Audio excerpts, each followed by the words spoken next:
नैहर में माजा यरवा लुटबे कर दोगे, नैहर में माजा यरवा लुटबे कर दोगे, हाँ हाँ लुटबे कर दोगे। जब तू जैनी ससुररिया भतरा कुटबे कर दोगे, जब तू जैनी ससुररिया भतरा कुटबे कर दोगे। ऐठल गे छौड़ी सब तोर छुटबे कर दोगे, हाँ हाँ छुटबे कर दोगे।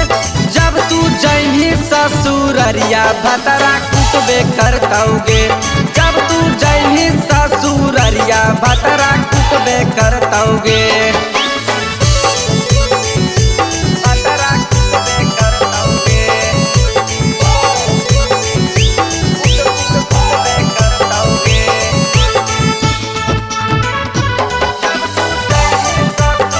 Music by DJ Sarfaraz.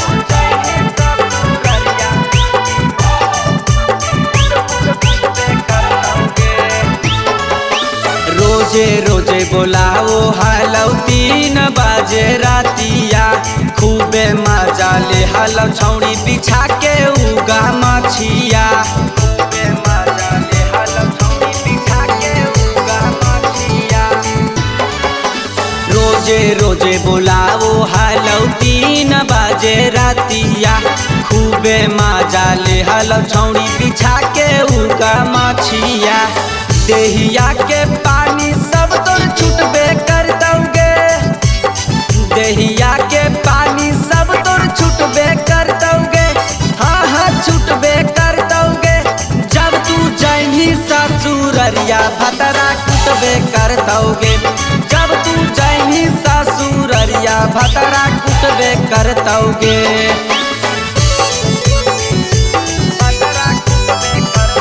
Music by DJ Sarfaraz.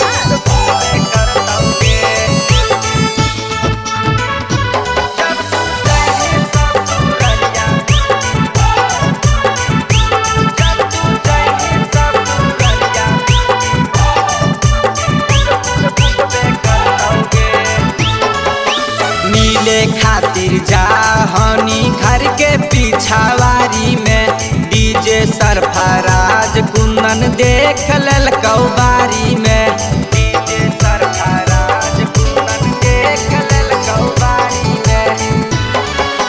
मिले खातिर जाहनी घर के पिछावारी में, डीजे सरफराज कुंदन देख ललकौ बारी में।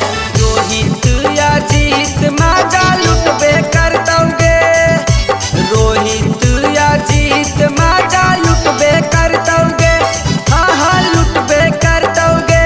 जब तू जैनी ससुररिया भतरा कुटबे कर दोगे, जब तू जैनी ससुररिया भतरा कुटबे कर दोगे। चटनी बना दोगे।